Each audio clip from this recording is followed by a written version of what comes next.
साथियों नमस्कार, मैं Kailash Sharma, motor vehicle inspector. Road safety and motor vehicle regulation से रिलेवेंट एक नया टॉपिक आज आपके सामने में लेकर आया हूँ। पोल्यूशन अंडर कंट्रोल सर्टिफिकेट, जिसे अपन शॉर्ट में कहते हैं PUCC।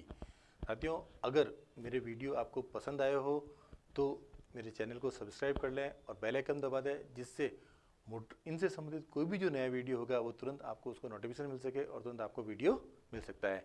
तो अपन स्टार्ट करते हैं पोल्यूशन अंडर कंट्रोल सर्टिफिकेट। जैसा कि आपको पता है कि हर एक लोगों के मन में ये भ्रांतियाँ बनी रहती है कि भाई हम जैसे एनफोर्समेंट में स्टाफ हैं तो हम चेकिंग भी करते हैं सड़क पे, तो उस समय देखते हैं कि बहुत बार जो गाड़ी रोका था कि भाई तेरा पोल्यूशन सर्टिफिकेट कहाँ है, तो वो गाड़ी वाला कहता है मेरी BS6 गाड़ी है, मेरे काय का पोल्यूशन सर्टिफिकेट होगा। कोई कहता है मेरे CNG गाड़ी है, मेरे काय का पोल्यूशन सर्टिफिकेट होगा। तो एक लोगों के मन में भ्रांतियाँ बनी रहती है कि मेरा नया वाहन है, पोल्यूशन लागू ही नहीं होता है इस पर। तो इसके बारे में आज आपको मैं क्लियर, ठीक ना, बताने की कोशिश करूँगा। सबसे पहले आज की तारीख में भारत के अंदर कौन से पोल्यूशन नॉर्म्स एग्जिस्टिंग कर रहे हैं कि पोल्यूशन नॉर्म्स ये होना चाहिए। जैसा कि आपको पता होगा, पूर्व के अंदर यूरो नॉर्म्स चलते थे, यूरो 1, यूरो 2, लेकिन 3 के बाद यूरो 3 के इक्विवेलेंट टू भारत ने अपने पोल्यूशन स्टैंडर्ड बनाए, जिसे BS3 के नाम से जाने जाते हैं। और अब वो BS3, BS4, BS6 के नाम से जाने जाते हैं। तो Bharat stage 3, Bharat stage 6, Bharat stage 4। तो आज की तारीख के अंदर अगर आपका वाहन ट्रैक्टर है या पावर ट्रिलर या कंबाइंड हार्वेस्टर है और 37 किलोवाट से कम है आपके अगर उस वाहन में ट्रैक्टर की जो पावर है, क्षमता, तो ट्रैम BS3A पोल्यूशन नॉर्म्स आज की तारीख में एग्जिस्टिंग करता है। और अगर 37 किलोवाट से ज़्यादा है तो उस केस में आपको ट्रैम BS4 जो नॉर्म्स है जो वो एग्जिस्टिंग करते हैं। अगर कंस्ट्रक्शन इक्विपमेंट व्हीकल है, कंस्ट्रक्शन इक्विपमेंट व्हीकल के अंदर अगर वही 37 किलोवाट से कम है तो CEV BS3 नॉर्म्स काम करते हैं। और अगर 37 किलोवाट से ज़्यादा है तो CEV BS4 नॉर्म्स आज की तारीख में एग्जिस्टिंग कर रहे हैं। इनके अलावा यानी कि जो एग्रीकल्चर ट्रैक्टर्स और मशीनरी के अलावा, कंस्ट्रक्शन इक्विपमेंट के अलावा जो सारी व्हीकल्स हैं भारत के अंदर, आज की तारीख में 1 अप्रैल 2020 से भारत स्टेज 6 नॉर्म्स लागू हो गए हैं। 1 अप्रैल 2020 से तो सभी व्हीकल के लिए भारत स्टेज 6 नॉर्म लागू है। अब है पोल्यूशन किन के लिए आवश्यक है, किन के लिए आवश्यक नहीं है। सबसे पहले नीड ऑफ पोल्यूशन के अंदर पोल्यूशन किसके लिए आवश्यक है, यानी कि जो पेट्रोल, डीजल, CNG और LPG, इनसे जो वाहन चलते हैं, यानी जो कि जिसके अंदर IC इंजन होता है, उन सभी वाहनों के लिए पोल्यूशन अंडर कंट्रोल सर्टिफिकेट आवश्यकता है। इसके अलावा किसी वाहन में एग्जम्पशंस नहीं है। इसके अलावा एग्जम्पशन किसको दे रखा है, जो इलेक्ट्रिक ऑपरेटेड व्हीकल होते हैं, क्योंकि उनमें IC इंजन नहीं होता है, इसलिए उनके लिए पोल्यूशन अंडर कंट्रोल सर्टिफिकेट की आवश्यकता नहीं होती है। इसके अलावा अगर आपने नया वाहन खरीदा है तो नया वाहन खरीदते हैं तो उसके पंजीयन दिनांक से 1 वर्ष तक पोल्यूशन अंडर कंट्रोल सर्टिफिकेट की आवश्यकता नहीं रहती है। उसके बाद चाहे वो BS6 नॉर्म्स का हो, चाहे LPG का हो, चाहे CNG का हो, सबके लिए पोल्यूशन अंडर कंट्रोल सर्टिफिकेट की आवश्यकता होती है। वैधता, अब पोल्यूशन सर्टिफिकेट लेते हैं, उसकी वैलिडिटी कितनी होती है, तो पोल्यूशन अंडर कंट्रोल सर्टिफिकेट की जो वैधता है, अगर BS3 वो इसके नीचे के नॉर्म्स का कोई आपका व्हीकल है तो उसके अंदर जो इसकी वैधता होगी वो 6 माह के लिए होगी। और BS3 से एबो यानी BS4 और एबो वही है, यानी कि BS4 और 5 भारत में था ही नहीं, स्किप कर दिया था अपन ने, ठीक ना। तो BS4 और 6 है, उनके लिए 1 साल की वैधता रहती है। तो अब ये क्लियर कर लें, कोई भी वाहन है चाहे आपका जिसमें थर्मिक इंजन है, IC इंजन है, तो उसके अंदर पोल्यूशन अंडर कंट्रोल की सर्टिफिकेट की आवश्यकता है। केवल पंजीयन दिनांक से 1 वर्ष तक की छूट है, उसके बाद सभी में आवश्यकता है।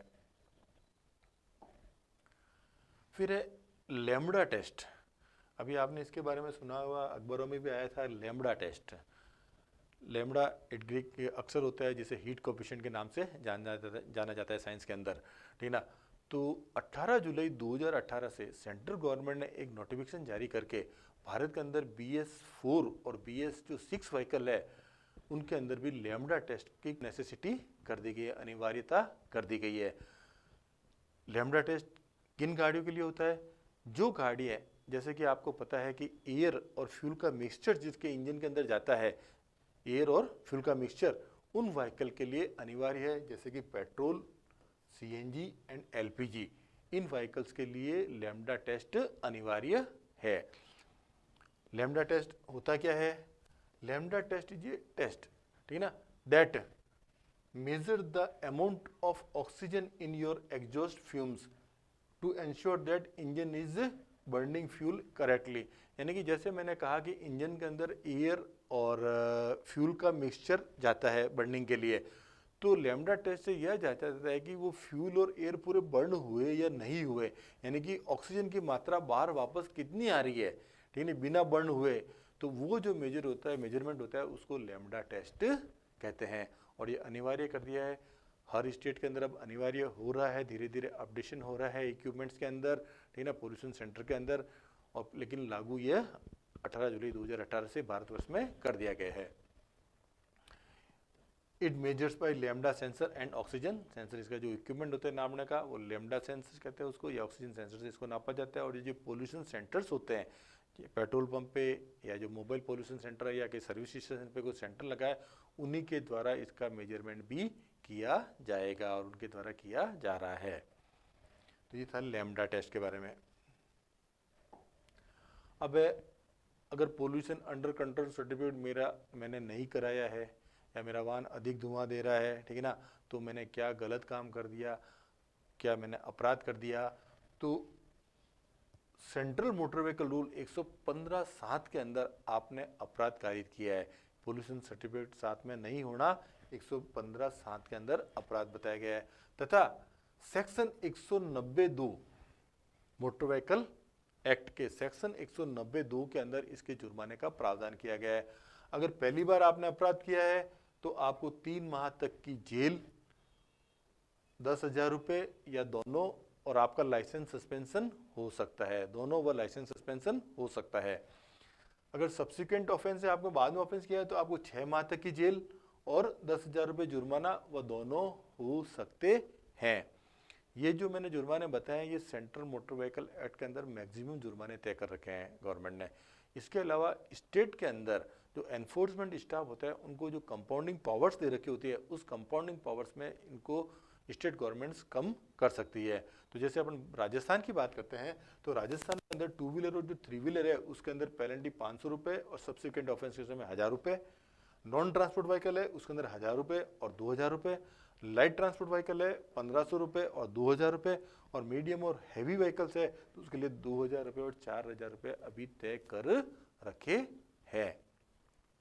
तो ये साथियों था पोल्यूशन अंडर कंट्रोल सर्टिफिकेट के बारे में।